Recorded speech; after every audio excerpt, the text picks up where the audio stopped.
Hello, Global Theater. My name is Jerry Fielka. Today is April 8th, 2022. I just spit on my computer. Excuse me. We want to thank Rob Grant and his amazing podcast. I'm probably wrong about everything. He's going to freak out when he realizes that Wadada just drove over here to my house and we're going to do this live. So thanks, Rob, for troubleshooting all that time. But it was pretty easy how we solved the problem. Wadada just drove here. So here he is, James Wadada Watts. Thank you so much, James, for being here. Let's get you. Thank you. Yeah, you're going to be looking right in that green dot besides me. Okay. The first question is, what's the best thing for a human being? Love. I like that. I get that answer a lot. What's your favorite form of information? How it comes into you? How it comes into me? Feel. That is good. Why do you think humans collect or gather information? They know it's more to life than what their five senses is perceiving. When you got one piece, that's just one dimension, one part of the picture. Yeah. When you got 2, 3, 4, 5, then you see all more like holistic. Yeah. More rounded. Yeah. And it just seems like that's why we always seeking. Yeah. That word holistic, we're going to get back to that. But is this need or want for humans to collect information more innate or more invented? Well, I think the collecting is because they're asleep inside. Because when I first realized what the meaning of education really was, it means bring out what's already inside. Nice. So if it's already inside, why are we collecting information? Because we don't remember.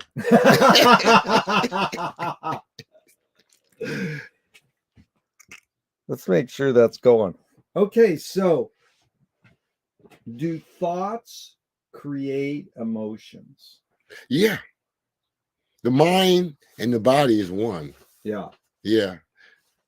That's what I usually say, but the thing is that humans invent the word thinking and feeling. Yeah. Even though there's like one thing, we use words and we say we can separate. Right. So is thinking more innate or more invented? Thinking? Yeah. I think that's more that's like an invention, because you got what they call intuition, which is kind of like knowing versus believing. Yeah. That's good. So you're saying intuition is innate. Yeah. That's in us innately. But thinking is invented. Yeah. That's good. Yeah. So Wadada, fill in the blank. I don't know what I think until I go inside. That is good. Can humans think without language? Yes. So Chomsky says that a language is not just words. It's a culture, a tradition, a unification of community, a whole history that creates what a community is. That's true. What do you do when language breaks down, when language doesn't work? That's interesting. I like that. You know why? Being on the road in many countries where you don't speak the language, soon I play the guitar. Music is a universal language. Yeah. So we're back to sound and feel. Yeah. Sound and feel is a language, because if you close your eyes, right? Yeah. And you listen to some music, all of a sudden you start seeing pictures inside your own mind. The sound is making you see something. Yeah. It's not just hearing. That's why I tell people, when I hear sound, I see stuff. Sound is connected to visual. It is. What's more fundamental, music or language? What do you mean fundamental? I want to know which. That's good. You know what? You win, because I'm trying to invent new questions. And that's what it's all about, inventing new questions. Exactly. So fundamental is sort of like basic. Yeah, what's normal? Normal's sort of it. Like what's more grounded? Okay. Like what's the essence? Okay. Is it music or language? Music. Yeah. That's why, I mean, I'm not a Christian thumper, but I read the Bible 10 times from beginning to end. I just wanted to see. Yeah. And the part in Genesis where it says, in the beginning was the word. Now we know from going to school, studying vowels and nouns, that sounds make up words. Yeah. So the sound had to come before the word. That is really good. Well, we're going to get into that, but let's finish up with these.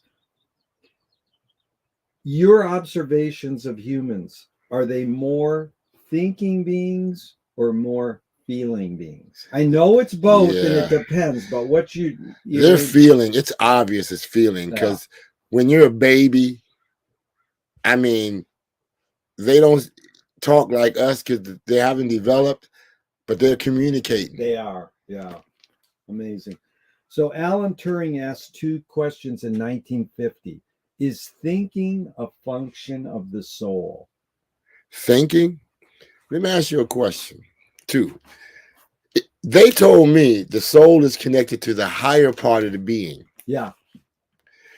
If the soul is connected to the higher part of the being, the thinking is the lower part, because when you close your eyes and you go inside of yourself, there's an observer there and there's voices talking there. Yeah. Now, which one is the real person? The voice is talking or the observer? Yeah. But are you saying that as a question because you can't tell me which one it is, that it's both and neither? Or are you saying that you have an opinion that one is? One is. Which one? The observer. The voice is talking is like a recorder. Yeah. That's why when you go inside of yourself and something is worrying you, yeah, that's mind over matter. Yeah. But you have to know that, because if you don't know that, you think that the voice talking is so real that it drives you crazy, and then you act it out. Yeah. But it's the observer, Yeah. the person that wants it to stop talking. Yeah. But they don't realize that they are the real person. Yeah. They're letting the voice talk control them as the real person. Yeah. That's a program. That's a form of mind control. I mean, we all do it in a sense, because, you know, we try to follow things that are outdated. It might have worked at this time, but right now things have changed. Yeah. Technology is in, the pager is outdated, you know what I'm saying? Or whatever, you know. Yeah. The way we drove horses, now we have cars. Now cars to electric cars or solar cars. Dude, you anticipated the next Turing question, but I have to interject. There's a bumper sticker 2 blocks from here, right in Venice, California. It says, "Don't believe everything you think." Yeah. What's your opinion of that bumper sticker? That's true. Because look at it. From what I was taught, I mean, I experienced it, and everybody's starting to wake up to it. 5 senses. What you see, what you hear, what you smell, what you touch, what you taste are 5 senses for the outer world. But when I realized the information that's coming through the 5 senses is only 1% of what's really there. The inner eye perceives it all, which they call the subconscious. Whoa. The inner eye. Which is 99% is being perceived by the inner, even though they say it's subconscious, meaning that even though you're looking at me, Yeah. there's stuff going on over here your mind's picking up that's not registering in your conscious mind. Yeah. But it's still picking it up. Still picking it up. So you anticipated the second Turing question. Can machines think? No. They can't think. That's good. They can only do what the program is saying. Yeah. They have to have a program. Do you more pursue happiness or more pursue meaning?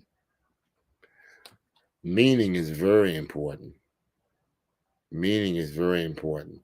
Because if you know the reason why you're here, it would, if you could just see that, you could go direct versus, well, let me try this. Oh, I didn't work. Well, let me try. And each time you might be getting beat up. So it can weigh you down. That's where trauma comes from, being off the path. Because if you on the path, it seems like everything that you're supposed to have, you can find easier. If you're off the path, it's like looking for a store on the wrong street.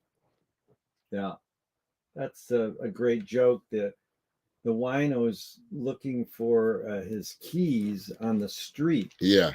And the cops come up and go, "What are you doing?" He's going, "I lost my keys." Right. And he goes, "Why? Where'd you lose them?" And he says, "Over there." He says, "Well, why aren't you looking over there?" He says, "Because the light's better here." Right. He's under the street light. Right. Yeah. Does the brain more detect consciousness or create consciousness? Like, is consciousness there bubbling away and we're detecting it, or are we creating it? From my perception, just looking at nature, fly, a bee, you have to ask, how does a bee know how to do what it does? How does a bird know how to do that? They create their own survival. Yeah. There is consciousness, what they call pure consciousness. They are pure consciousness. And everything is, consciousness is an energy. Yeah. That flows into us. Yeah. And based upon the vehicle you have, that's what the interpretation will be. Yeah. If you're a bee and you pick that frequency up, then it comes in the bee form. Yeah. If you're a human and you pick it up, it comes in thoughts to create what we're doing now. Yeah. Build houses and make the place a better place or whatever. Yeah. It's separate from the body. Yeah. Wow. What's faster, speed of light or speed of thought? Thought. From what the scientific technology has proven, just with cell phones alone, when you go through mountains, your cell phones gets cut off. There's areas the cell phone don't work. It's been proven that a person can send a thought with their consciousness, the mountains don't block it. That is a great way to put it. That's called quantum physics. That's called quantum, right? Physics. Quantum physics. Because two DNAs in separate parts of the world, what they do to this one, the other one reacts. Right. At the same exact time. Is that also called ESP? Yes. It's sort of like that. I think ESP is similar to correspondence, meaning that you can tune into something and then gain information. Right. You get me? It's like music. You can listen to the music and get information. You can do the Om and then get information. See, there's a perfect example. I'm going to grab this mirror so I know that we're not going to pluck up ever. I can just go like this and see the red going. Right. Okay, so I heard a woman on the radio, and she was a successful book author. Yeah. She was raised in the Caribbean. Her mother never read books. She said, "My mom knew what to do when a tsunami hit because of a song." She didn't read some sign. Like in Venice, it says, if a tsunami hits, go up to Mar Vista really fast. So she learned by song. That's music. That was an amazing thing you said. Yeah. It's certain feelings and vibes. Yeah. Correspondence. Correspondence is a really amazing word, you said. No, I appreciate that. And so you can't dismantle the master's house using the master's tools. No. This is what a poet said, Audre Lorde. Another poet said, Yvonne Rainer said, you can dismantle the master's house if you expose the tools. So I set it up with just those two quotes. You can go wherever you want with all these questions. You put them into the context you want. What tool do you suggest? What tool do you most gravitate towards? You know, one thing, it's interesting you say that. Because from a child, I've been intrigued by a dancer, Bill Robertson, Yeah. Mr. Bojangles. I thought he was just a dancer. When I finally got to sit down and look at this man's autobiography, all the changes he made just from dancing, just from no matter how bad it was around him and outside of him, he still kept giving love and Right. that smile and wow. That alone, Yeah. it's interesting. That's why that soul, if we can maintain that spirit inside, Yeah. that does a lot of that for you. Yeah. That's dance is an amazing tool. Music and dance. Yeah. The arts. That is amazing. So what do you worry about when you go to bed at night? When I go to bed at night, I have a lot of, it's interesting that you say that. My whole thing is about rising the vibrations. Yeah. There's a meditation that I've been doing for over 35, maybe 40 years of my life that I tapped into by accident at 108 Breeze. Really? When I was totally depressed, I heard a sound. And I thought this sound was coming from one of the rooms somebody left a radio on. And I searched all through the house for where this sound was coming from and couldn't find it. I finally looked outside of my window. I said, someone must be under the window with a radio on. No one was there. Something said in a small voice, it's coming from inside of you. Go back inside and listen to it. When I went inside and listened to that sound, wherever the sound took me, all I could remember coming back, feeling this total peace. And everything I was worried about was gone. So you mean to tell me you heard it, but it didn't physically exist? You don't know. It didn't physically exist because I thought it was a radio left on in a room, in the house somewhere, one of the rooms. I went to everywhere that was possible in the house. It wasn't in the house anywhere. Can you repeat it right now, how it goes? What do you do every 5, 4? What I learned, Peter Damien? Yeah. It's interesting. How I met his wife, Margaret. I had that experience in 108 Breeze. And I went out to Venice Beach the next day and I was standing in front of the pagoda where Peter used to play. Yeah. And I was telling a guy about the experience. And before I knew who Margaret was, she was listening to me tell this guy my experience about this sound I'd heard I thought was over here. And I realized it was inside of me when I didn't know what it was still. And I was telling him that. But when I came back from the experience, I had this peace. She was listening to my conversation. She walks over to me. I didn't know who she was. She says, I think I was listening to you say something about a sound. She said, I have a book at home that I'm going to bring and give it to you tomorrow called The Survival in the 21st Century. She says, in that book, there's something talking about that. I said, what? She gave me the book. It was called Survival in the 21st Century. It was a little paragraph in there called The Light and Sound Meditation.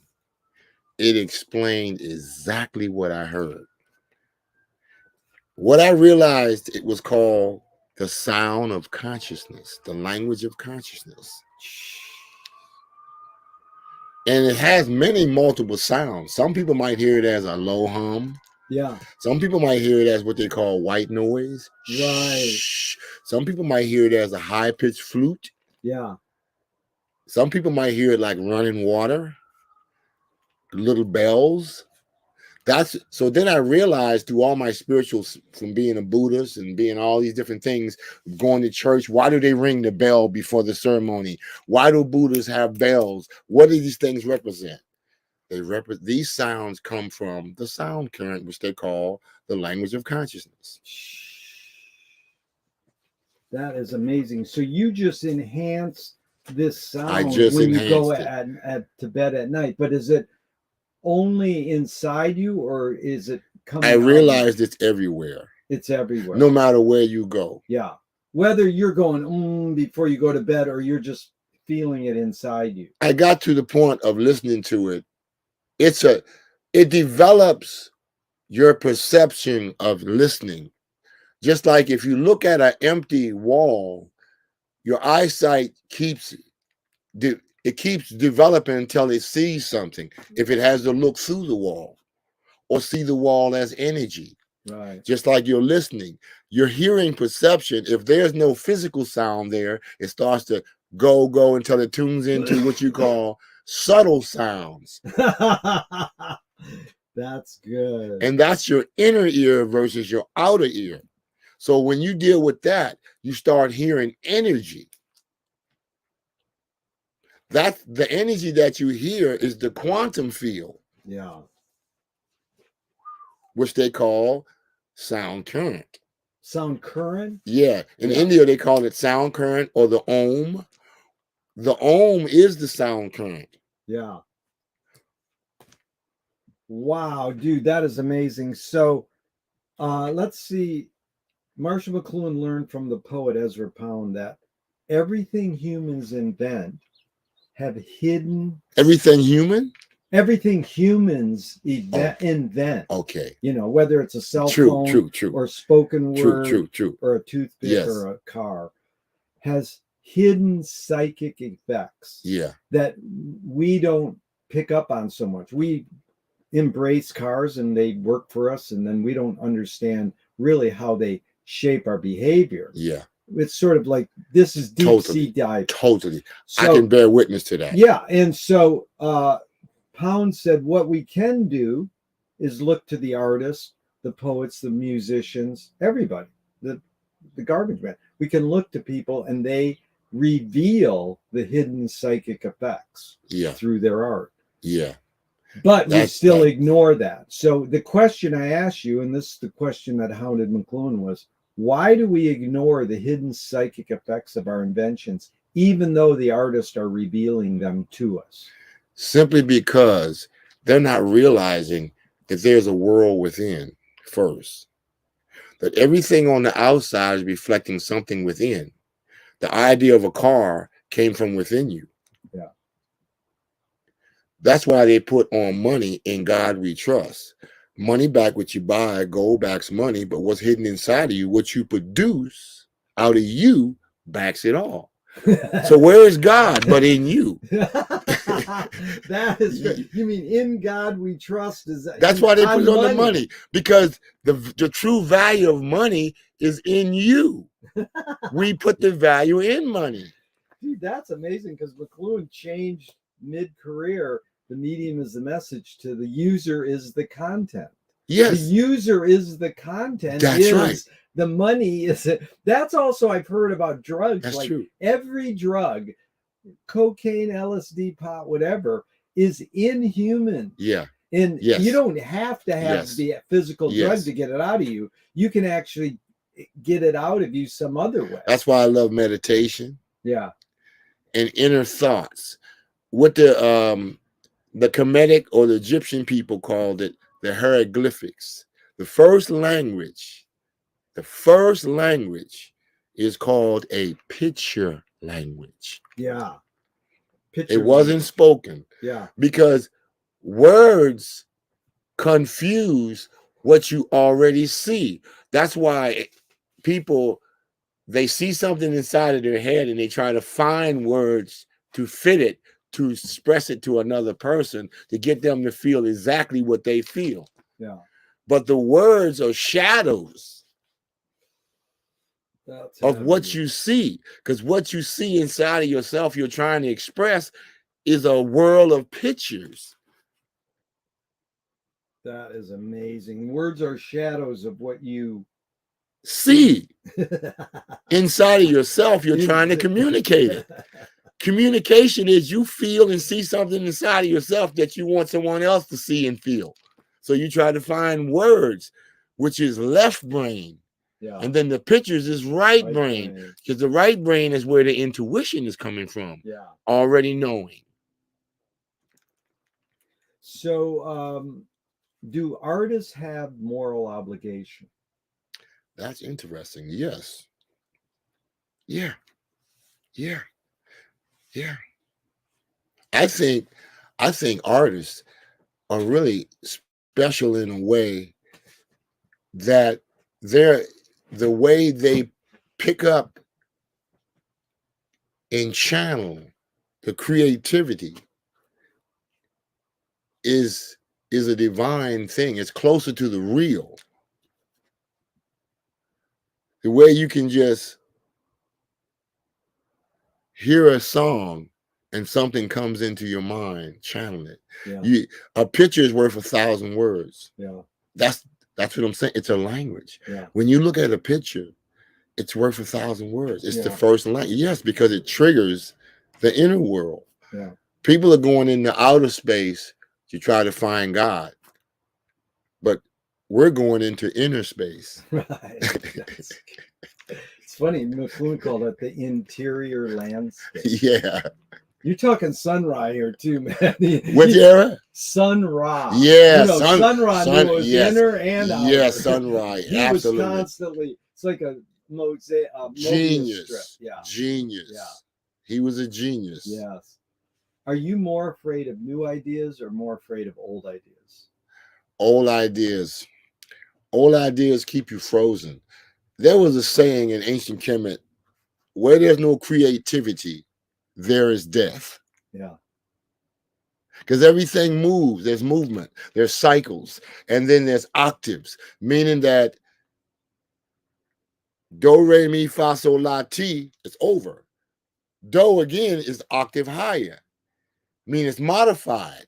It's like a baby growing up to be a man, and then a man growing up to be a divine being. There's higher developments. It never stops. It's infinite. Just because what they call a stop is their perception 5 senses, which they gave the word to death. There's no such thing as death. That's a perception. Wait, you said there is no such thing as death. Yeah. That's what you just said. Yeah, death is no movement, no growth, no expansion. Meaning that the thing that created life is dead. There's life before life. Death don't come from death. Yeah. There has to always be life. There was life before life. So when you leave the physical, you're going back to life. There's no such thing as that. It makes sense now. When I was young, I couldn't see it because all I was seeing was 5 sense perception. Yeah. Transcendental meditation is the greatest experience that I would love for everyone to have. In transcendental meditation versus meditation to me is only entertaining the idea of meditation, which limits you. It only goes as far as your mind in air, which is oxygen. But transcendental takes you beyond the mind, beyond the air. Once you get beyond air, what's guiding you then is light and sound. You're beyond your body. Yeah. Or some people call it now you're astral traveling. Yeah. Because you're outside of your body. Yeah. And when you're outside of your body in that dimension, you're not eating that same food you eat when you're physical. Yeah. Can you forget to die? Yes. Yes. You know how that happens? Based upon what I'm saying. If you stay in a belief like what someone said, see, we pick all these things up. The word death, the word this, the limitations that we pick up that limit our life does that. Yeah. But if we're actually spirit, like with the police, our spirits in a material world, what do that really mean? Yeah. We're beyond what we see. Yeah. That's why I say the physical senses only perceive 1% of reality. Yeah, 1%. Is perception reality? What? Which perception? Seeing? Right. I mean, smelling? For you to Nothing but the truth shall help you, God, with what you see. That means your seeing have to be fully developed. Your smell have to be fully developed, because if it's underdeveloped and then you go by what you just see, that means you could be tricked. That's why we have on cars, what they call them, mirrors. You get me? To see the other dimensions and things, versus if you're looking this way, you only see this. If you're looking this way, you see that. So you need all this. You need multiple dimensional perceptions. That's brilliant. Just you got them on cars, but we need them on ourselves, because we're multidimensional. It is. Life is multidimensional. Yeah. Otherwise, you're going to see like a horse with those things. You only see this way. Reality tunnel. They call it. Reality tunnel. Yeah. But life is more than that. It is way more. Wadada, can you conjure up your earliest memory ever, or one of them? I'm going to conjure up the one that I was four. I wrote a song, a rock and roll song about this experience. When I was 4 years old, I had experience. I used to play with all the toys Christmas that my mom would buy me, right? When I became 4 years old, she bought me a toy Mickey Mouse guitar.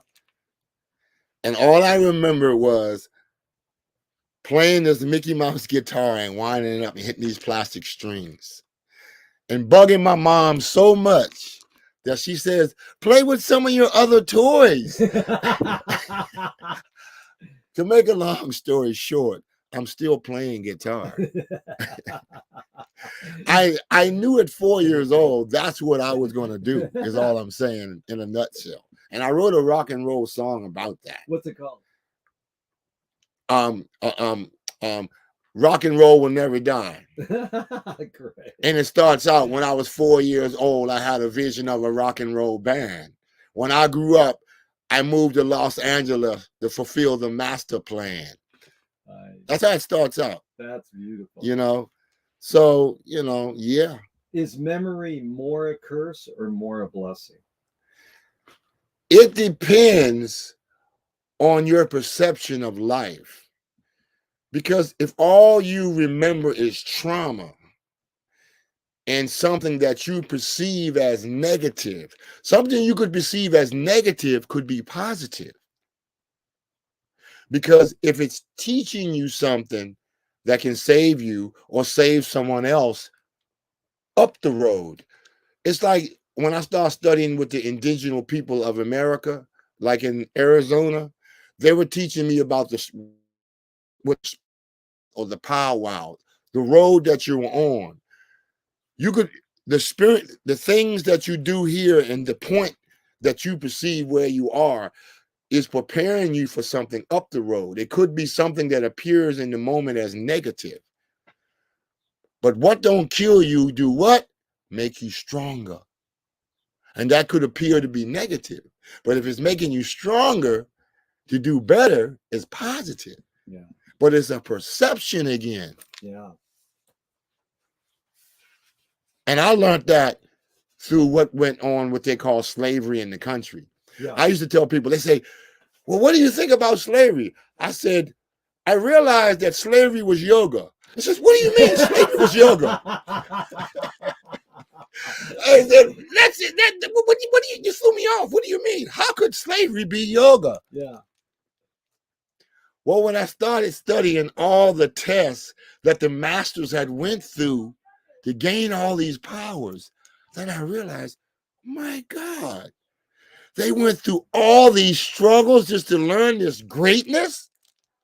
I thought that you're just supposed to just have pleasure, pleasure, pleasure, and all nothing but pleasure and nothing but comfort zone is going to teach me what I need to know. Yeah. No.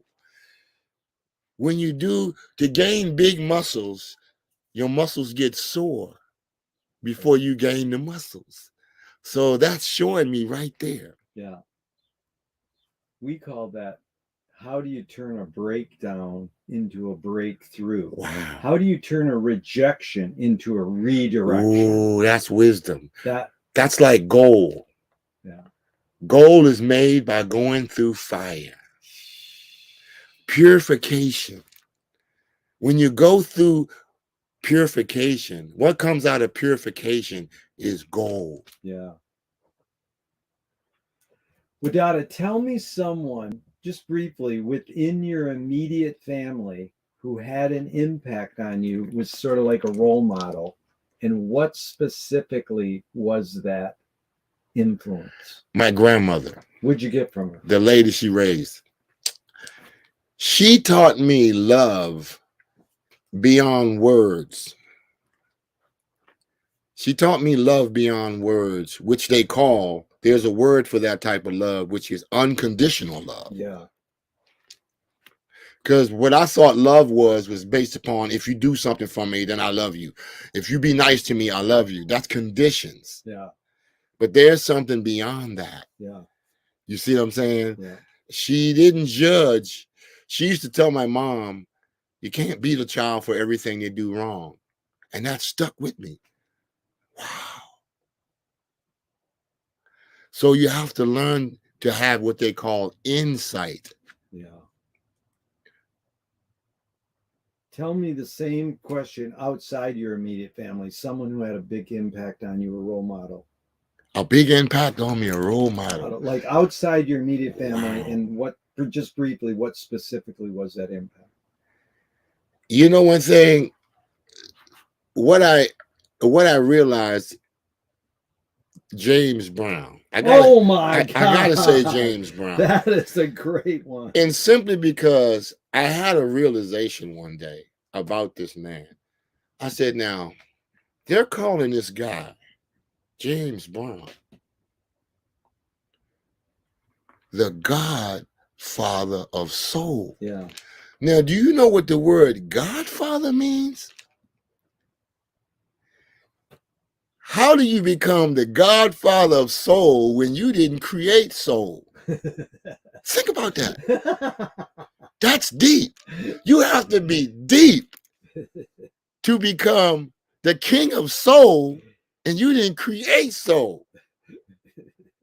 That's telling you something about this person. Either he's been here before or he's reincarnated. Now, which is it?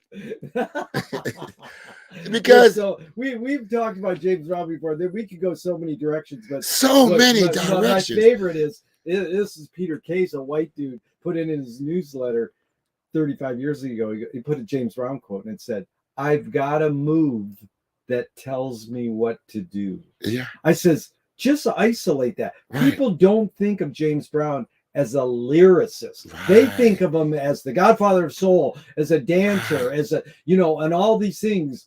But to think of that lyric, that's amazing. Yes. Lyric. I got a move Yes. that tells me what to do. Yes. That is, yeah. That was brilliant. Okay, so did your parents raise you a particular religion? Everybody was going to church. We were all exposed that, I mean, when I was young, I didn't know nothing about no other religion, no Buddhism, nothing else. The church was always there. Many different versions of the philosophy. Yeah. So then, do you pray? Yeah. Prayer, I listen more now than pray. Wow. Because I learned that prayer was talking to God, and meditation is listening to what he's going to say to you. If God exists, what would you like God to say to you after you die? After? I don't believe in death. That's good. I guess it's because of how does consciousness die? Right.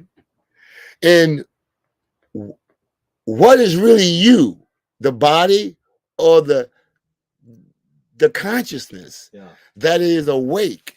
Yeah. Like, that's kind of. No, that's funny, because it's almost like if someone was listening, I said, what would you like God to say to you after you die? And you go, I don't believe in death. You're saying, is that what you want God to say to you? Or no, that's what Wadada said to the question. But it almost could apply. God says, I don't believe in death. Because look at what everyone's lesson in every religion is, regardless if it's Buddhism, right. Islam, is to get beyond what we're thinking. Right. Because it's like Jonathan Livingston Seagull. Right. You ever heard of that book? Oh, yeah. Ain't got time. Got to get somewhere. And when he gets to where he thought he got to be, what does he say? He realizes he's already there. He's already there. There's another quote you love. This is Deepak Chopra. A person's identity is a socially induced hallucination. There's no such thing as a person. There's only a bundle of consciousness that's constantly in flux. Yes. The person is the creation of the mind to function in the lower dimension. That's why I say, when you go inside and close your eyes, who is the real person? The voice is talking or the observer? Yeah. The observer is unseen. So when you look in the mirror, are you really looking at who you really are, or are you just looking at the outer shell? Yeah. So this question is, do evil people exist, or does evil use people as a vehicle? Okay. Now, first, we have to have a definition for what is evil. Yeah. What I thought was evil was what the Christians were teaching me. Then I realized when I started studying metaphysics, the true meaning of healing is disharmony. I mean, evil is disharmony. Yeah. When something is in harmony, they call it balance. When something gets out of balance, meaning it starts to separate itself from the unity of the oneness, then it starts to create what they call egotistic thinking, I and separate, meaning it's either me or you. So now it creates a thing that's going to eventually appear as what they gave the word evil to, meaning that if I take what you got, so I will have, because I don't see that there's plenty. Because I'm only seeing that way because I'm out of balance. Now I understand why they call disease. Yeah. It's just the out of balance. Yeah. What appears to be evil is just something out of balance, out of harmony. Yeah. It's disharmony. Yeah. And if they know how to, we don't have to work on the effects. Yeah. We have to work on the cause to solve the problem. That is good. Because if we try to work on the effects to solve the problem, that's the illusion. Yeah. And that's like you saying, calling yourself, I'm Billy. My first teacher on Venice Beach when I came out here was an old black man with one eye named Blue. And he used to say to me, he says, young man, the questions that you were asking about life, no one asked them questions. I said, what do you mean? Don't everyone think like this? He says, no. People are seeking for money, sex, and rock and roll. They're not trying to find out the solution of life. He says, the name that your mother gave you is not who you really are. I didn't know that. I thought I was Jimmy Watts. Right. But I wasn't. That's the name my mom gave me as an outer manifestation. But who you really are is the person or the being within. Yeah. That's not Uncle Bill Crawford. You know what I'm saying? Different guy. Uncle Bill was like my second teacher. He was your second teacher. I call Uncle Bill's name all the time. All the time. Now, that was a great man of Venice. Totally. One of the first that I met on that level. Yeah. Uncle Bill with the guitar, blues genius, Butch Mudbone. Backed him, yes. No, but the one-eyed guy, the things he told me, I couldn't see at that time that I see now. Yeah. His name was Blue. Yeah. Beautiful.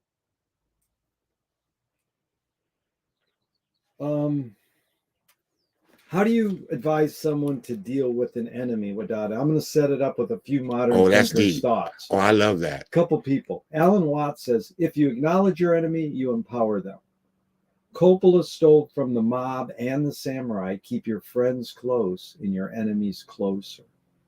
JFK said, forgive your enemy, but don't forget their name. And Fellini says, I need an enemy. So it's a lot of thoughts. The basic question is, how do you advise someone to deal with an enemy? But first, how would you address the Alan Watts? If you acknowledge your enemy, you empower them. Yes, because you're giving them energy. Yeah. Where your consciousness goes, I used to run track. On your mark, it's set, go. Now, if you look at the guy's big legs next to you, they could intimidate you. Yeah. So you got to get beyond perception. Yeah. Because it's going to drain your energy. You're putting the energy in his legs now versus I'm going to win this race. Yeah. So you can't put your consciousness into it. It's like shooting a bow and arrow. Yeah. That's just the way the being works. Yeah. And then it creates more. That's why they say what you resist persists.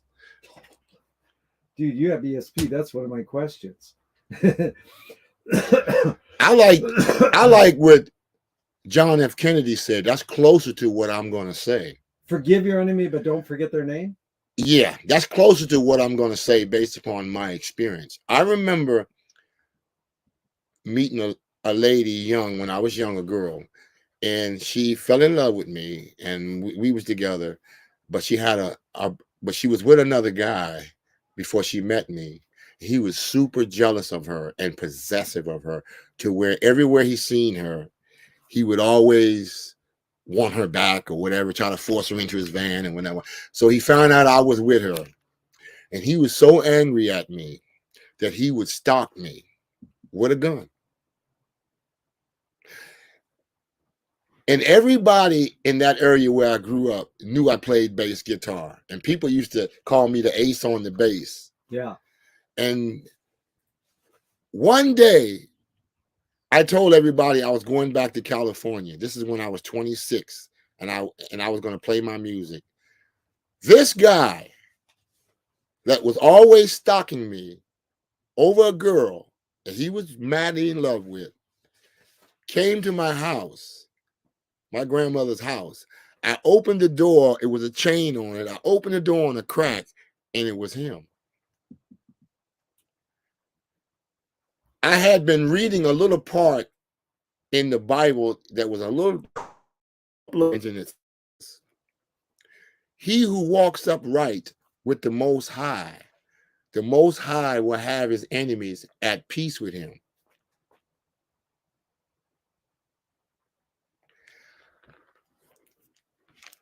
And when I opened the door and seen this guy, and I was like shocked. He says, I heard that you're going to LA to play your music. I just come to wish you good luck and whatnot and whatnot. I started crying. Tears started running out my eyes. I was shocked. Because everyone thinks dropping a bomb on you is the solution. Everyone thinks beating you up is the solution. Everyone thinks getting you back is the solution. Yeah. So there we go again, going within. Yeah. Just like the shaman who's looking for the solution. Where does he go? Yeah. He goes within. Yeah. He goes beyond the problem to find the solution. The solution is not where the problem is. Yeah. So when I believe that little thing start changing my life, my energy, it's like that documentary called What the Bleep. Yeah. They wanted to see if I feel positive, will that influence someone else to feel positive? Yeah.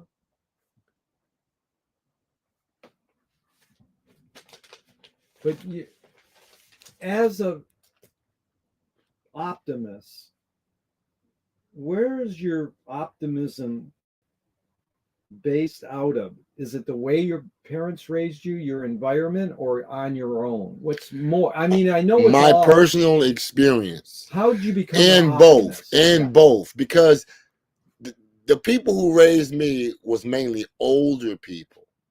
And so I got what they call the old ways. A little bit of the I'm young, but yet for whatever they were saying, I kept it there. And then I started having experiences based upon it. Yeah. So proved that. So I didn't disconnect from it. Yeah. But it's me on my journey and me seeing it myself. It show itself to you. Right. Revealing itself. Yeah. It's almost like the true truth is within you, meaning that why is it that you can read a book from the beginning to end, and when you close it, you get nothing out of it? Simply because the reason why you get nothing out of it is because the truth inside of you hasn't been awakened. You can't see truth outside if there's no truth inside. Yeah. That's why they say beauty's in the eye of the beholder. Yeah. You get me? Yeah. Oh, yeah. Yeah. So James Joyce was first projectionist in Dublin over 100 years ago. He said, "I'm out of here. This is stupid. Why should I go inside a building and see a movie of a tree when I can go outside and see a real tree?" Yeah. Years later, Faulkner said, "Sometimes the best fiction is more true than journalism." Wadada, why do we have to recreate things in order to get them? Why do we have to go to a theatrical play of people acting out life? Why don't we just live life? Because we're under a program. That's mind control. We've been indoctrinated, meaning that you're taking off your development of why you came here. You've been developing what someone else has said. So all we did was let someone else's truth live in you. Meaning that if you are a Volkswagen, you can't let a Cadillac tell you how to be a Volkswagen. That's like the lion who was a baby lion, right? Right. And he got lost from the lions when he was a baby. And then because he was a baby, he wandered over with the sheep. And because he was a baby, the sheep wasn't scared of him. So he grew up with the sheep. Yeah. But all his life, he thought he was a sheep. Till he was at the river drinking, right? He was at the river drinking. And then the sheep see some lions coming, so they all run. He even runs. But only he runs the wrong way where he doesn't get away. And then the lion stops him and goes like, "What are you running for?" He says, "You're going to eat me. You're going to eat me." And the lion says, "Why would I eat you? We don't eat you." He says, "What do you mean you don't eat me? You eat sheep." He says, the lion goes like, "You're not a sheep." He says, "Yes, I am." And the lion says, "Go down to the river and look at your reflection in the water, then look at me." Goes down to the river. He looks at his reflection in the water, and he looks at the lion back, and he says, "You look like me." So it's all in the mind. That's a great parable. We don't think for ourselves. Yeah. We've been indoctrinated. I mean, it's beautiful. I mean, when you can't be yourself, you got to be someone else. Yeah. Because you got to still function. Yeah. And if you can't create your own job, you got to work somewhere. Yeah. You know what I'm saying? Amazing. You get what I'm saying? Oh, totally. And Wadada, it's an interesting lead up to this. You said about you playing the toy guitar as a child. Yeah. You brought up James Brown. We've talked about your roots on the boardwalk before, the music that inspired you. But what was the tipping point where you said, "I want to do this as a career," meaning it can also help me pay my bills? Because, you know, the old cliche is always, "Oh, yeah, you can be a musician, but you better have a job to back it up with." You know, when I really had that, you know, I came here when I was 24, and I was just a bass player. Yeah. Never sang, didn't do none of that. I was backing up this Jewish lady at a club, which was, it's Albert Kenny now, but it was Brooks Avenue then. Right. It was called Tourist Tavern. Yeah, Tourist Tavern, yeah. I was playing over there behind this lady, and she stops the whole band, and she says, I can tell you didn't go to school to play bass. And I thought I did something wrong. Yeah. And I said, well, what did I do wrong? She says, nothing. I said, well, why you stop everybody and tell me you could do? She says, you ever thought about, do you sing? I said, no. She says, do you know that if you sang a little bit, you could become an artist? I said, why do you say that? She says, because you have a phenomenal groove. I said, what? She says, if you sang a little bit on top of those grooves, you could become an artist. I said, for real? I was 24. I go back home for 2 years. Meaning DC? Yep. Yeah. I go back home for 2 years and get a job in a Jewish restaurant, my friend's restaurant. And I started every paycheck, I would buy a songbook and I would learn to sing songs out of this songbook. When I came back to Venice when I was 26, I was singing, playing acoustic guitar, all the songs I learned out of this songbook. Then I realized I wrote a song from being on Venice. My first reggae song was called Venice Beach Gone Reggae. People told me they thought they heard that song on the radio and I had just wrote it. I said, it's impossible. So I started realizing, is it because of all the training I have, I can actually make it with my original ideas? So I put together a band you might remember called Inner Secrets. Yeah.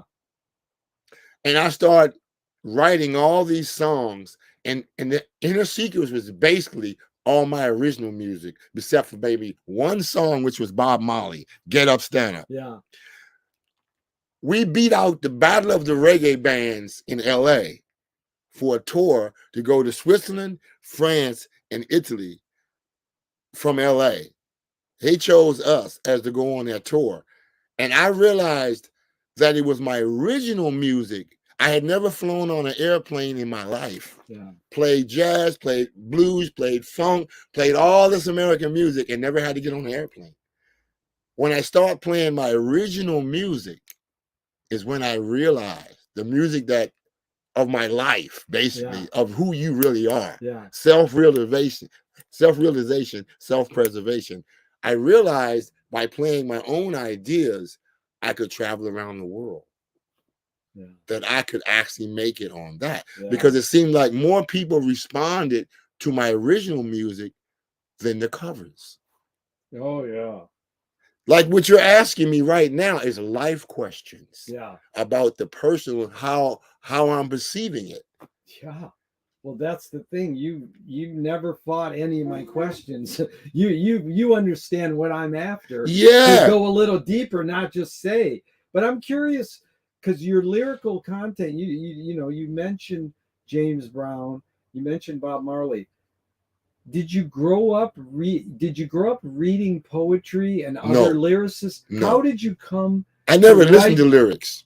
You never listened to growing up. My sister, when I realized years later what they were singing in the lyrics and some of the songs I loved, I didn't like the songs because I'm going like, that's not what I'm trying to do. I mean, I'm being honest. Where did your lyrical content come from? I mean, it came from being out here when I started studying metaphysics. That's where your lyrical content came from. I started studying metaphysics. Well, I basically taught myself to read by studying metaphysics. I mean, read and understand versus regurgitating.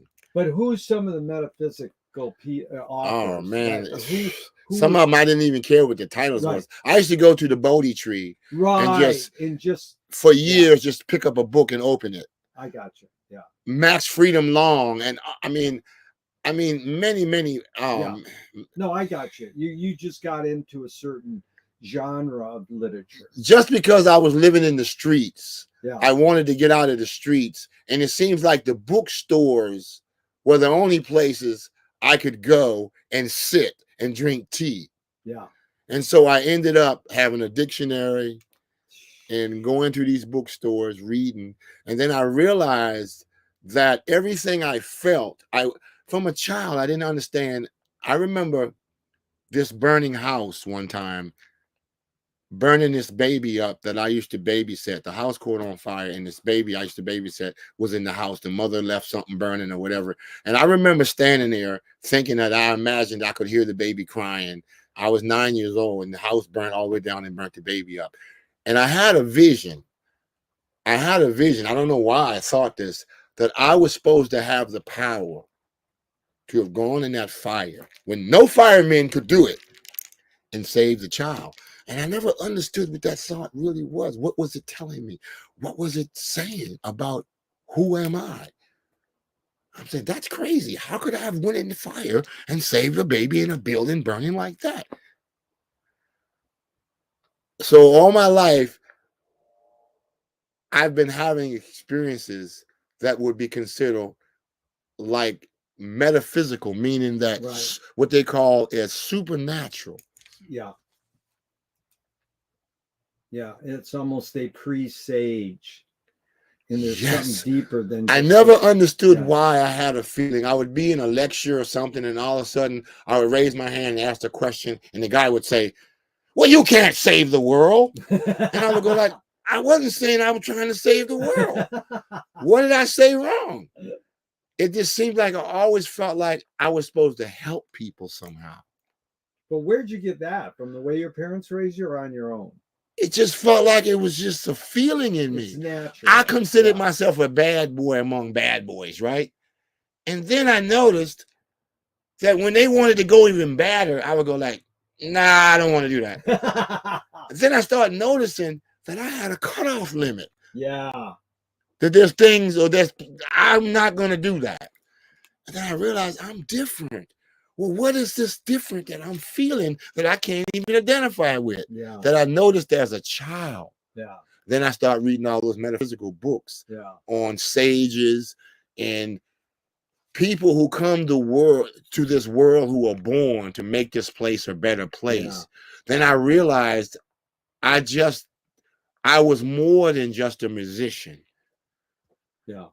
An old guy told me years ago that musicians and artists are prophets. Yeah. And I never comprehended that at the time he told me. I said, musicians and artists are prophets.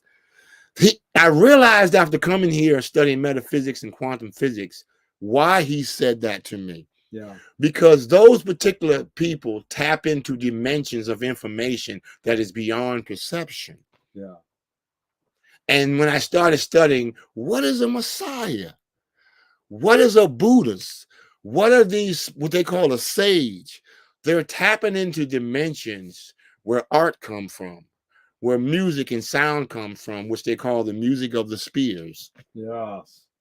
You know what I'm saying? Oh, yeah. So I've always had that feeling, but I identify with it from a lower dimension. Like I thought I was supposed to play bass and guitar just to have all the girls in the world. Right. You know what I'm saying? Then it would give. Yeah. That you can heal people with music. I realized it. But at first, I was just in the clubs. I thought I was just supposed to pick up on girls with it. Yeah. And just get material wealth. Yeah. Then I realized that you could heal people with sound. Yeah. No, you've healed me. I'm just going to check this really quick. Okay. Now frame that. Are you still in frame? Yeah. Right? Good. Wadada, this is really going good. Thank you. So McLuhan says everything we invent extends some humanness. Yeah. So you've talked about the five senses. It's sort of like you'd say human sensorium. So knife and fork extend our teeth. Right. The shutter in a camera's extension of our eyeglass is the same thing. Yeah. What does either the bass guitar or guitar, one of your main tools? Yes. What humanness does it extend? Humanness. Well, the humanness that's in the bass first is the tree it's made out of. The wood, the organic wood. But that's not the human. That's something that exists outside of you. Yes, but I'm saying the humanness is when I pick it up and play it. Right. When I play it in a way to where I can express my soul through it. Right. Yeah, that's when you give it life. Yeah. The car is not going to drive itself. The car's not, but then you're saying, what does the guitar extend soul? What's another word for soul? solar. Now explain that. That just sounds similar. Solar is like sun. Solar. Well, It's light. it's why they all sound similar? One thing I did learn in school was this came from that to create this and that, and then I started following things back. Instead of going this way, you go back the other way. So I'm saying, well, the words we have what they call a soul. Right. Then we have what they call inside this body a solar plex. Yeah. And they say in the solar plex is where the food go and it burns it up. So that means that there's a fire there. Yeah. There's a light there.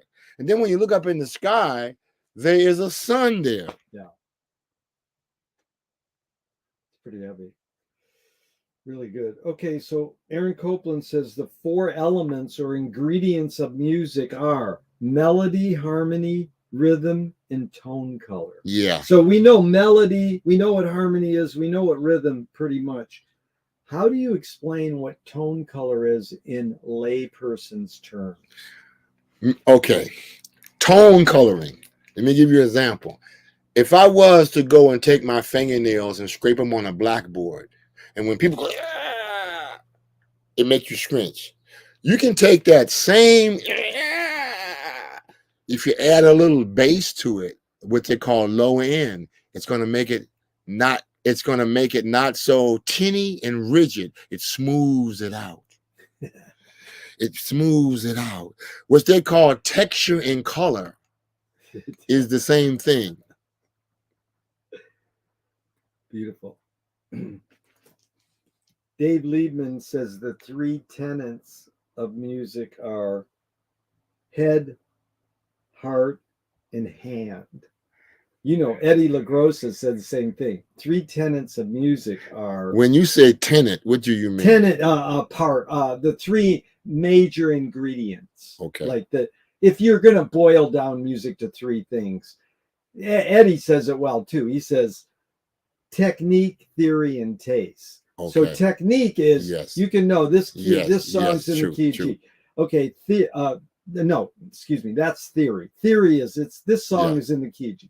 Technique is it goes like this. Or what fingers you use to play it. What fingers you use. Yeah. Taste. Yeah.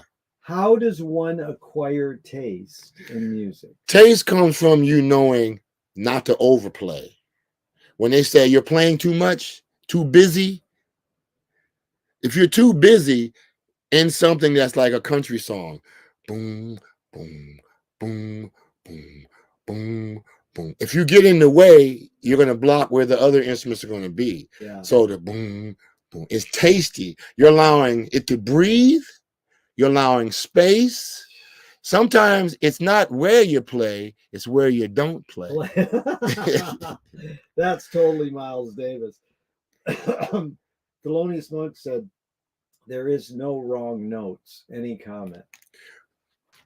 Now, that's only with poly. You know what poly means? Tell us. Poly means everything together. Meaning that, example, if you're playing a G major scale, which is going to sound like do, re, mi, fa, sol, la, ti, do, right? Yep. Now, if you was to go do, re, mi, fa, sol, and if you don't hit it right in, you can do what they call slide into it. To slide into it, that's going to make it right is like the chakra systems. You got 7 major chakras, and then what connects them is the meridians. Yeah. The meridians are the sharps and the flats, which creates a chromatic scale, meaning that it connects everything. When you learn to connect everything, then no matter where you go, within the connection of everything being one, there's no wrong notes. That's what they call polyrhythms. Yeah. But if you do something that's only supposed to include the notes of do, re, mi, fa, sol, la, ti, do, and the whole structure is based upon do, re, mi, fa, sol, la, ti, do, and you hit something else other than those notes, it's going to sound wrong. Yeah. But if you put the chromatic, the passageways and the sharps and flats in there, that's what created jazz. Because when you think of it from this perspective in American Black music, which all extends from blues. Yeah. Jazz came from blues. Blues was first. Blues was the basics. And when you study the difference between blues and what they call major keys, without any sharps or flats, the very first blues wasn't no sharps or flats. That's what they like. When you do a sharp and a flat, that starts to make it chromatic now. Yeah. You get what I'm saying? Oh yeah. So you're adding what they call the 13th scale with the chromatics, the majors and the sharps and the flats would give it 13 notes. Yeah. You get me? Yeah. Yeah. So within a 13 note system, no matter where you go, it can sound right. That's what started creating what they call jazz. Yeah. Beautiful. McLuhan said another thing about music. Song is slowed down speech. The reason cultures have different musical taste is ultimately connected to language difference. Any comment? Yeah. That's true. Yeah. That's true. In the way your body is vibrating. Because the vibration of your body is controlling your perceptions. Someone is vibrating at a different frequency is going to perceive something differently. Yeah. So a screenwriting teacher told me great art or great film, great music is when you can clearly see the intention of the maker. Yeah. Kubrick says the opposite. Great art is when you can clearly not see the intention of the maker. What role does intention play when you're writing a song? Intention, it depends. Sometimes I don't use any. Sometimes I just download. That's good. That's called let it be, let it be, let it be. You know, you don't try to control it. Yeah. You know? But how much do you, Duchamp said there's no art without an audience. How much do you think of your audience when you're writing a song? I only think about them based upon marketing. Simply because people's development of perception have been limited to different frequencies. Meaning that, okay, I used to work on a radio station, and I noticed that people who listen to rock and roll don't listen to jazz. Yeah. People who listen to jazz don't listen to rock and roll. People who listen to reggae don't listen to rock and roll, or whatever. Yeah. But if I just go inside of the cosmos of sounds within myself, then I'm not creating from which I'm not allowing your perception of me to control my creativity. Right. Because if I sit here and think, well, all of this that I'm feeling, it's not going to be able to be played on Stevie Wonder's station, because the songs that play on Stevie Wonder's station, the sounds are structured like this. Yeah. The stuff that's played on the jazz station, 88.1, is structured like this. Yeah. Now you're focusing on your artist because you're trying to get on that what they call platform. Yeah. If I'm trying to get on your platform and you're talking about sex, drugs, and rock and roll, I'm talking about Jesus and you see what I'm saying? That's not going to work. Right. So now you got to think about, well, the people that I'm getting ready to go on and talk to only believe in the way Jesus. They're not going to listen to you talking about the way rock and rollers look at this. So now you're letting the platform control your creativity. Exactly. But to me, that's limited. Yeah. Simply because nature knows, if we are creatures of nature and we have a problem, a sickness or disease, nature itself knows how to heal itself. So we can actually get in the way of a divine process by using thinking. Yeah. Because if you cut yourself, you don't have to think a scab to come on. Right. It's a natural process. Exactly. So when you think, you're trying to control and mold. So that's beyond, it's like in Tai Chi. In Tai Chi, there's a thing before form, which they call Wuji. Yeah. And when you say the word Tai Chi is movement. Yeah. So there's something beyond movement, which is before creation. Yeah. That's good. In the decades you've been making music, writing songs, tell me one major element that stayed the same and one major element that's changed. What stayed the same was my inner child. Your inner child. Yeah, my inner child. It's been a fight. It's been a struggle.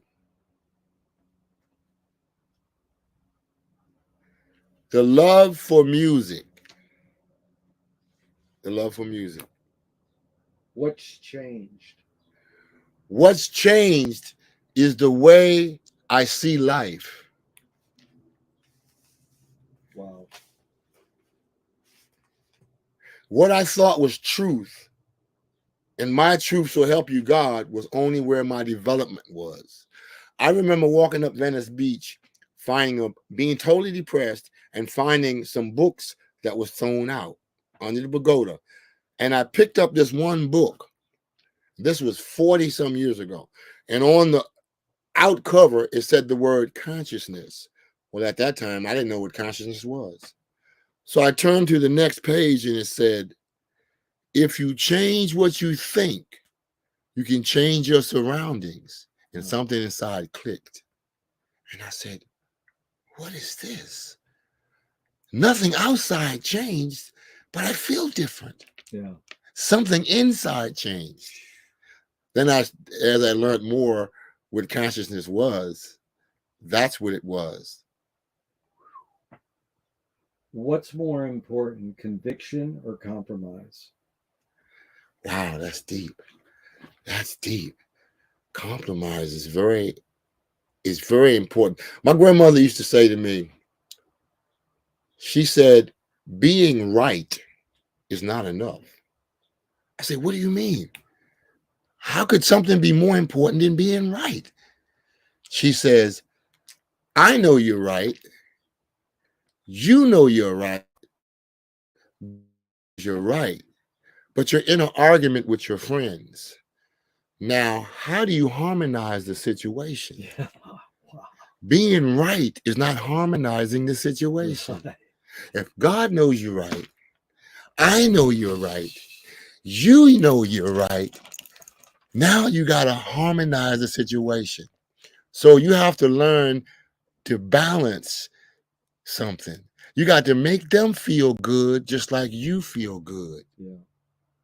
You don't want them to feel bad and you feel good. Or you feel big and tall and they feel weak and helpless. Yeah.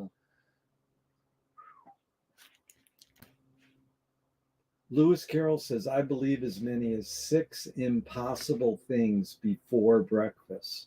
Have you believed in any impossible things lately? Well, that's deep. Because I have a new meaning for the word belief. Matter of fact, the answer to your question is beyond belief. Yeah. That's why Outer Limits, Twilight Zone, all those movies, Alfred Hitchcock was so famous. What's more powerful than belief is knowing. Yeah. Because you don't doubt it. See, believing to me are just possibilities that can happen. Yeah. I forget this one guy who gives the formula on how to visualize what you want. and to say if you visualize it every day, Yeah. it will start to manifest. Yeah.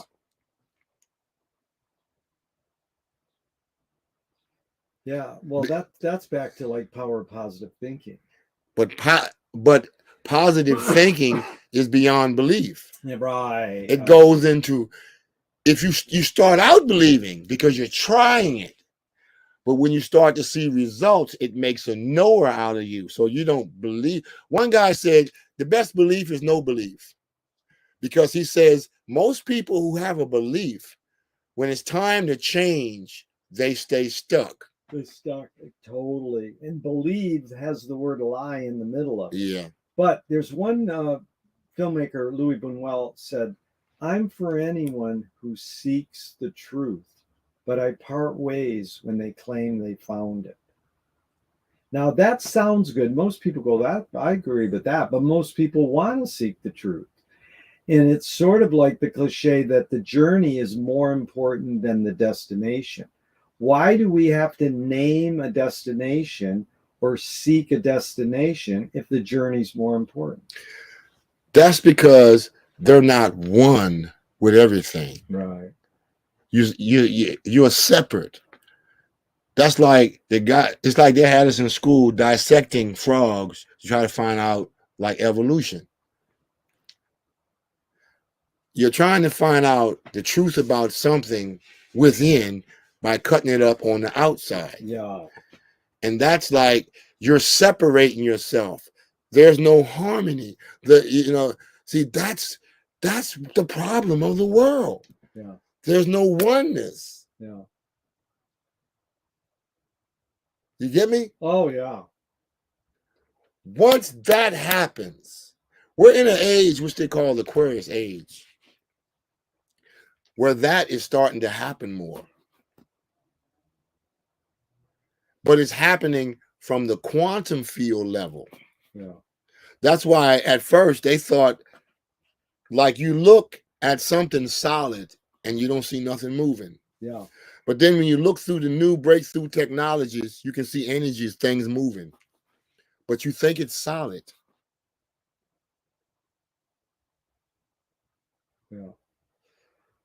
Wadada, fill in the blank. Anger can be a productive emotion when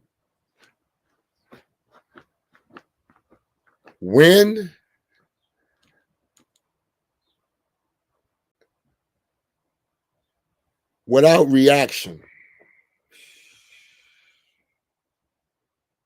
Because if you're angry and you just react, okay, your anger could be correct.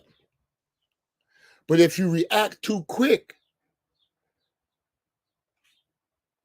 you could have, like the guy, the anger is coming from an emotion of something that might be an illusion.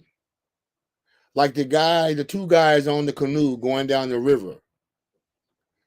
And all of a sudden they see a waterfall coming. And they're going like, both of them are going like, oh my God, something's getting ready to happen. One guy in his mind visualizing dying had a heart attack. The other guy, he just said, oh my God, something's going to happen. He didn't visualize it. Right before it goes over the waterfall, it gets caught on a rock. Whoa! So he gets out. The other guy's dead from a heart attack in the canoe from the thought pattern. So he reacted. Yeah. And I learned that by being in the sweats up on Big Mountain. You know the sweats? Yeah. The purification sweats. Sweat lodge? The sweat lodge. Yeah. The sweat lodge teaches you to control your emotions. Does it really? It gets so hot in there till you want to stand up and get out of there. It frightens you. But you have to learn to control your thought pattern. When you think you're going to die, you're not going to die. What makes you die is when you think you're going to die. Yeah. Because once you traumatize your body shuts down. That's called shock. That's why people drown when they fall in the water and can't swim because they panic. Yeah. That's a form of anger too. When you're angry and you don't allow time to relax, to give you a solution before you act. Because if you're angry at a person and you hit them with something and you say, well, I didn't mean to kill him, but it was your anger. But if you had a thought or took a breath before, you would have took a different way, a different approach. Yeah. And you probably would have worked it out. Yeah. Most mistakes that people are sorry for is based upon reacting to anger too fast. Yeah. That's been my problem, that I give thanks that I've learned that lesson. Right. It's like being pure fire and not having control. It's an old African proverb about one of the deities. This person was a human that became a divine being after he learned one of the greatest lessons. He was the human being with what they call pure power, pure firepower. But having pure firepower without control is not enough. Because whenever he got mad, he had so much anger, he was destroying stuff. And then he was given a color to balance the pureness, which gave him a part like something to make him more relaxed versus just pure fire. That's like pure anger. Mm-hmm. Pure anger is not going to solve a problem. No. You got to have balance with the anger. Because anger is more like an energy.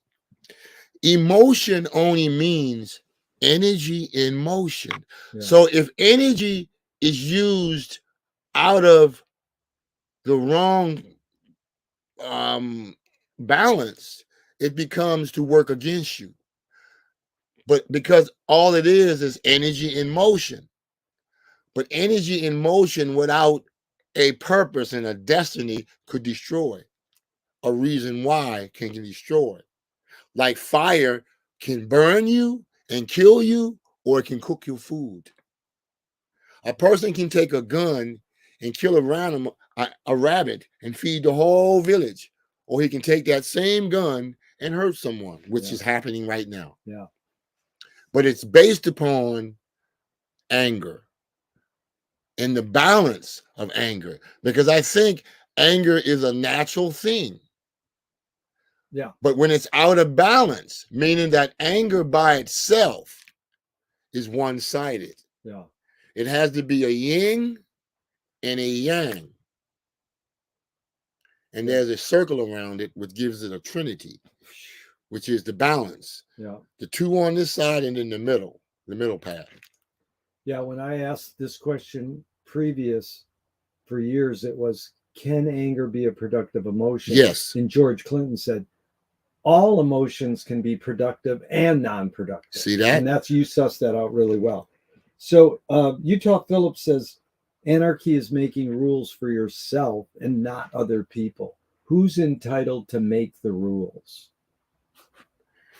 Listen, this is what I've found, and I'm honest with myself about this. How can you make a rule when you're underdeveloped? Nothing that's underdeveloped should make a rule. That's like an apple on a tree before it becomes totally ripe, trying to create the ripeness. It's going to be sour. Yeah. You have to be in your fullest to know the truth. Yeah. A baby doesn't know the total truth. Yeah. That's why you change your point of view as you get older, because you see more. Yeah. You become more ripe. Yeah. And it happens in cycles. That's why they say you go all the way around the world and come back where you started from and find what you're looking for. Whoa. That's good. Okay, these are 5 Alan Watts questions. Just really brief, off the top of your head, in a few words. Just a few words.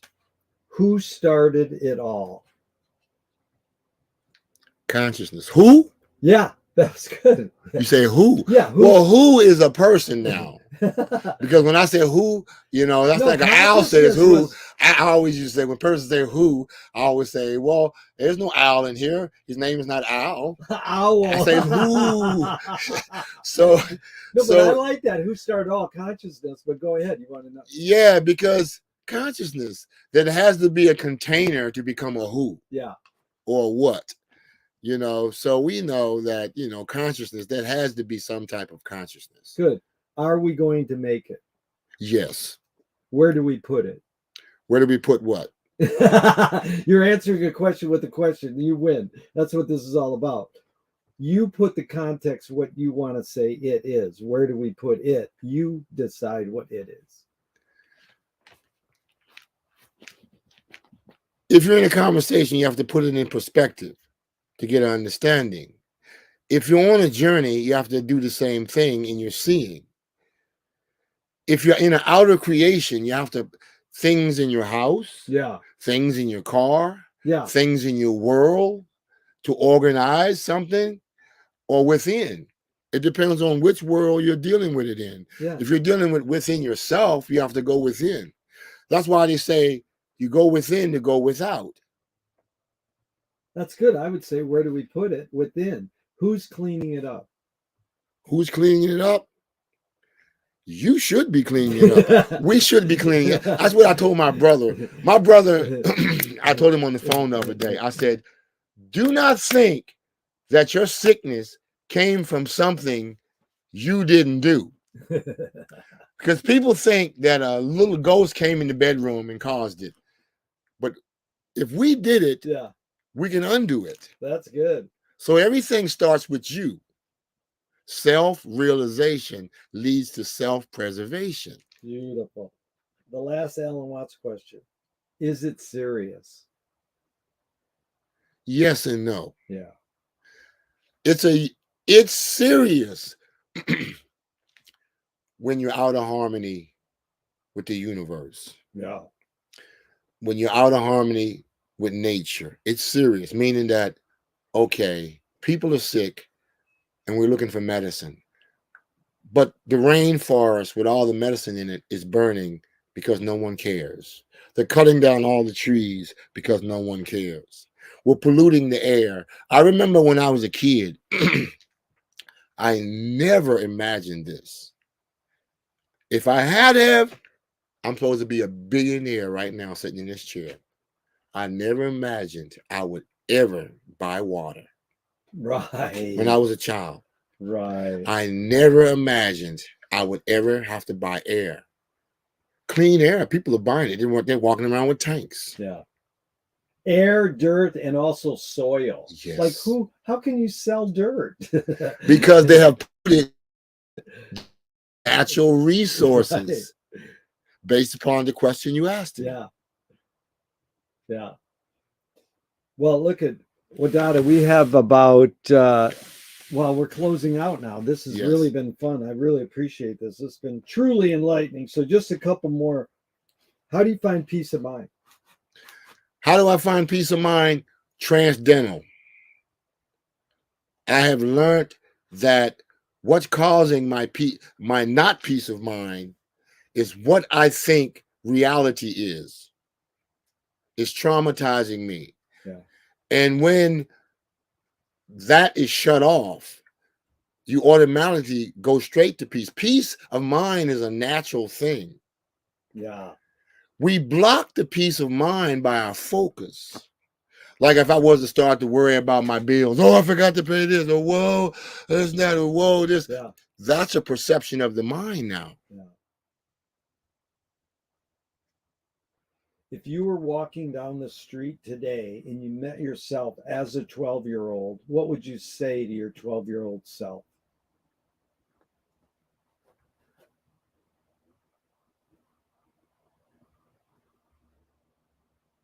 You're an awesome person. You're an awesome being. That is great. That's beautiful. Yeah.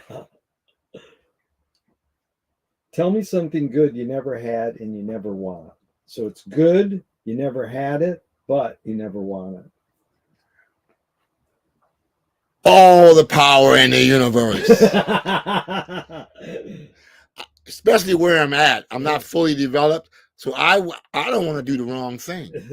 You see what I'm saying? I want to always try to, because if you got all the power in the universe and you don't know how to use it properly. Yeah. Oh, that's a good one. You can hurt yourself. This is you probably remember Al. He sat on the boardwalk. He's an Altacocker, an old Jewish guy. Had amazing stories from being raised in New York.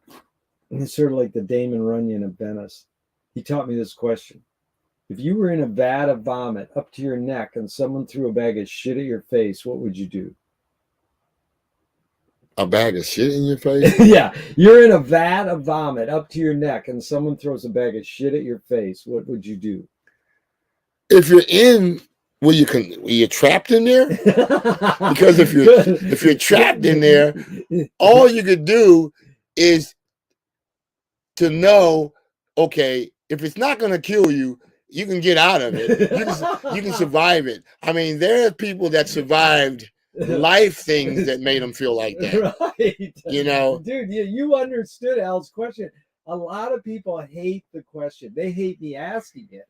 But he's basically saying Don't react. You can look at that as a metaphor for life. We're in a vat of vomit and people are throwing bags of shit. Right.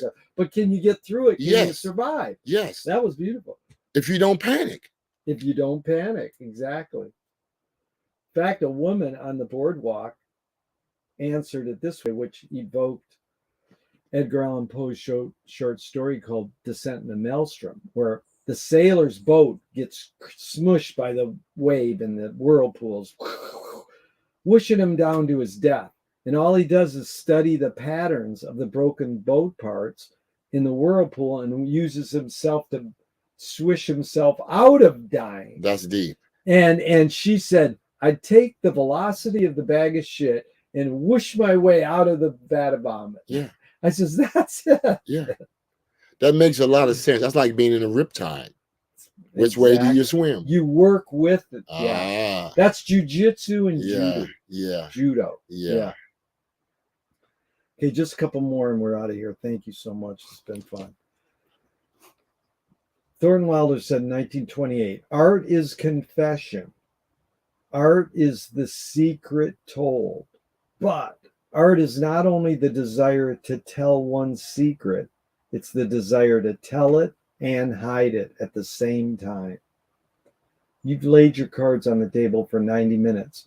I'm not insinuating you haven't answered this, but what's it really all about for you? I used to walk down Venice Beach with my guitar every day. People go, hi, hi, hi.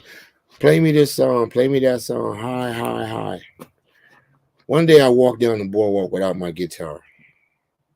And I realized no one was saying hi, hi. Matter of fact, they go like, I didn't know that was you. I go like, what do you mean? I didn't know you without your guitar. So I realized, I said, no one knows who I really am. They only know what they see. They don't know me inside, beyond the guitar. So I realized I want people to know me beyond the guitar. They don't see beyond the mass. The surface. Yeah. The surface. Yeah. So the guitar and the word musician was blocking them seeing who I really was. Yeah. And the spirit behind all of that. Yeah. That's designing all of the outer. That's like most people will look at the picture and go, wow, but not see where it came from. Right. Yeah. Well, that's the motive of this whole series is I'm trying to get people to jump out of their stock lines on their philosophies of life and get a little deeper. And you've definitely got what I'm after here. It's really been a pleasure. So just two more. What's the cultural shift you see developing today that inspires you? Cultural shift.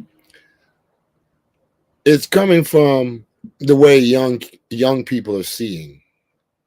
Young people, man. A lot of at one time I would walk into a 7-Eleven. Is saying something here later.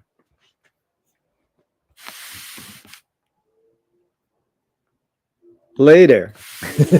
I'm starting. Thank you. At one time,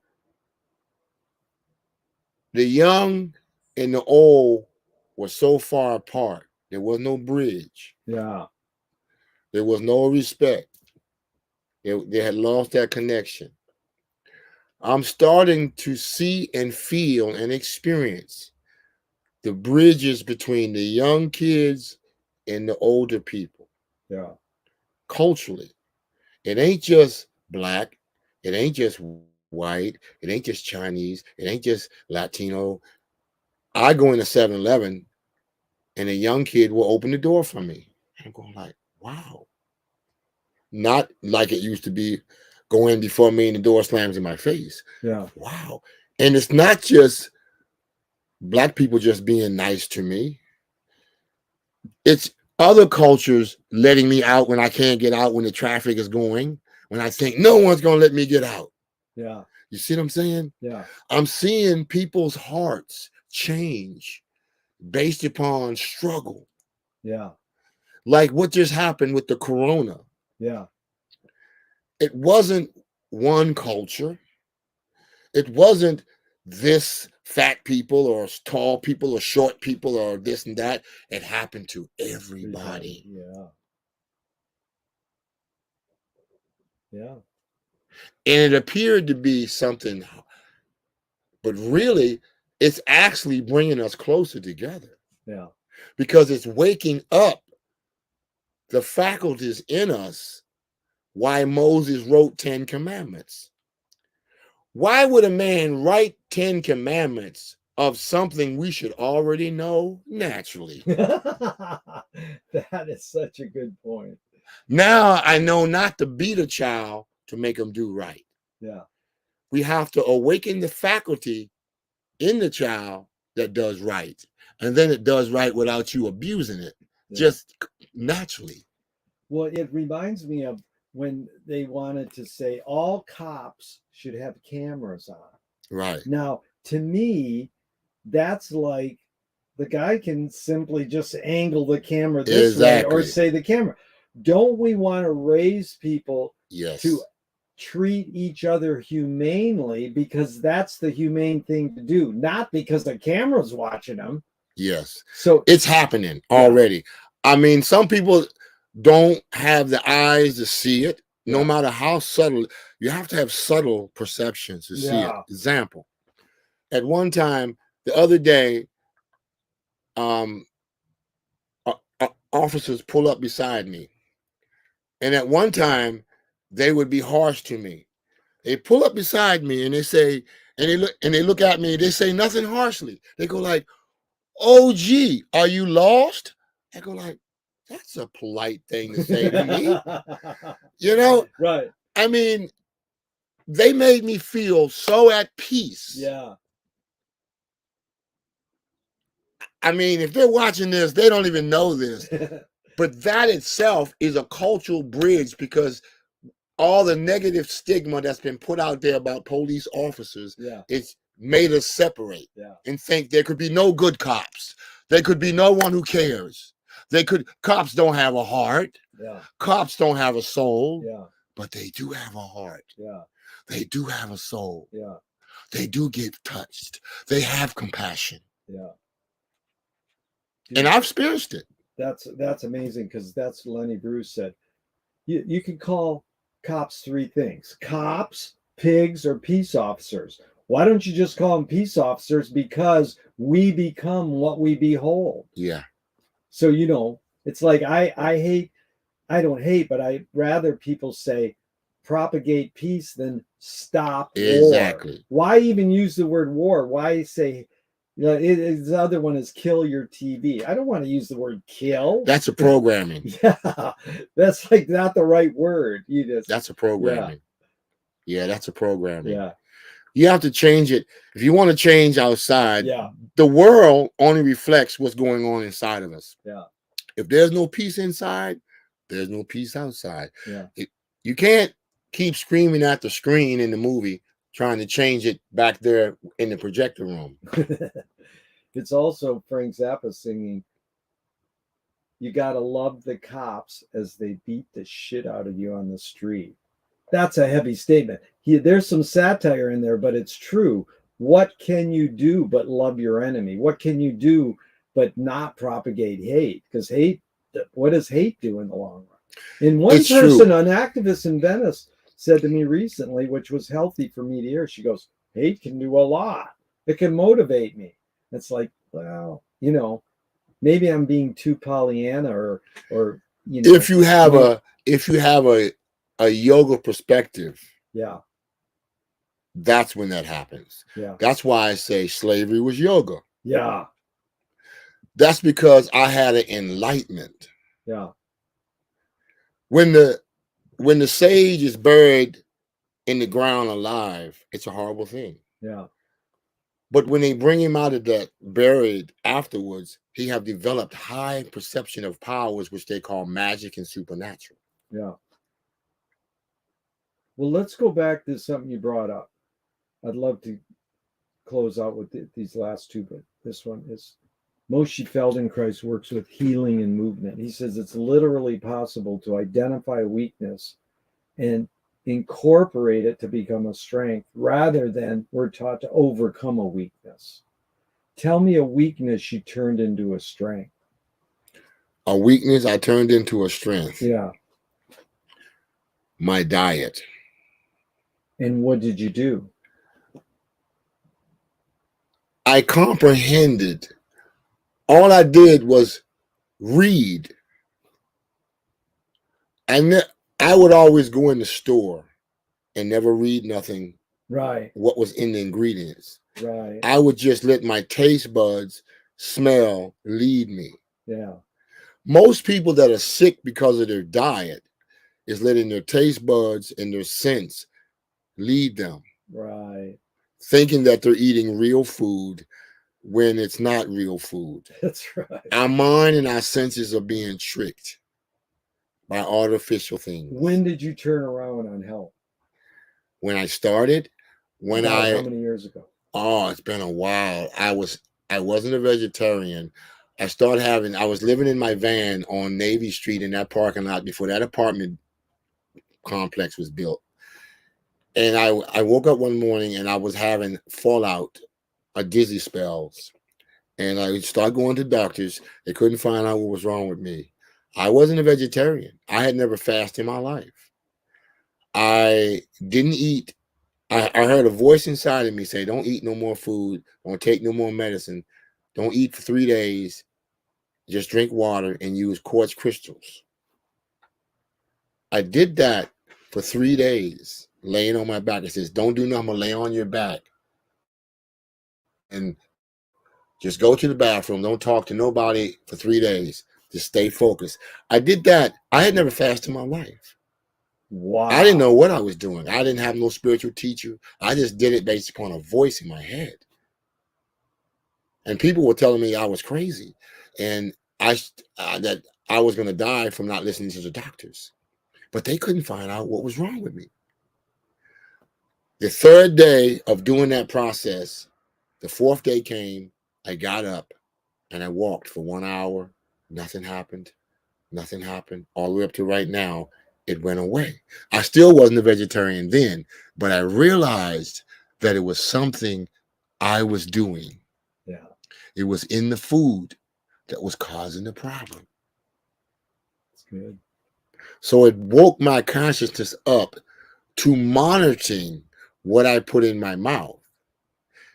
You see? Oh, yeah. And the change, when I found that book that told me, if you change what you think, you can change your surrounding. I start monitoring what I put in my mind. Yeah. So what you put in your mouth, what you put in your thoughts in your mind, what you allow to go into your ears that go to your mind, your smells and your senses can help you or hurt you if you don't know the truth. Yeah. Yeah, that was really good, Wadada, because this is mainly what we study is that we don't realize that everything we invent creates what you use the word surroundings. Yeah. Creates environments. Yeah. It just doesn't create one thing. No. And it's how do you cope with that surrounding, Right. that environment? Okay, last question is, what gives you the most optimism? The most optimist? Life itself. I'm talking about really life. Yeah. When I was young, I used to get stung by bees. I hated bees. When I would catch them in my room, I would set them on fire. I know that sounds horrible. One day out here, I was sitting under an avocado tree, and a bee flew right up to me and landed in my hand. And I thought God had talked to me. Wow. I didn't know why this bee didn't sting me. It flew and landed in my hand and walked around. I had never had an experience like this. And I know it sounds small. It's not like I have found $1 million, I hit the lottery. But when that bee was walking around in my hand, I was looking at this bee. And I was going like, something has changed. I'm not sure what it is. But why would a bee fly up and land on my hand and walk around? That little simple thing taught me so much about my vibrational frequency. Everything is vibrational frequency. Yeah. When you harmonize within yourself, you become one with nature, and nature is no longer afraid of you. Nature mainly obeys harmony, peace, serenity, divinity. You get me? Yes. Because if the universe gets out of harmony, the rain don't come, food don't grow, things go wrong. Bees don't land in your hand and not sting you. That's pretty phenomenal. And my whole belief was, bees sting you. I'm terrified of bees. I watch people kill bees. Yeah. It's only certain bees that did it. It was the honeybee that did it. Yeah. But even then, all bees were stinging me. Yeah. But it was the honeybee. So now when I see honeybees flying and people running, I go like, let me get him. And I go over there and let him land in my hand. He go like, you're not scared? I said, no. And I take it out. Ah, nice. And then I let it go fly. If I see a bee and it looks like it's damaged, I walk up and I rub on it and send a little energy to it. Because of that. Well, that was a beautiful way to end this, but I don't think I'll ever end. I'm just going to come over on this side and shake hands. Thank you, Wadada. That was amazing. Really appreciate it. May this continue forever and ever. Okay, which button do I push? This one?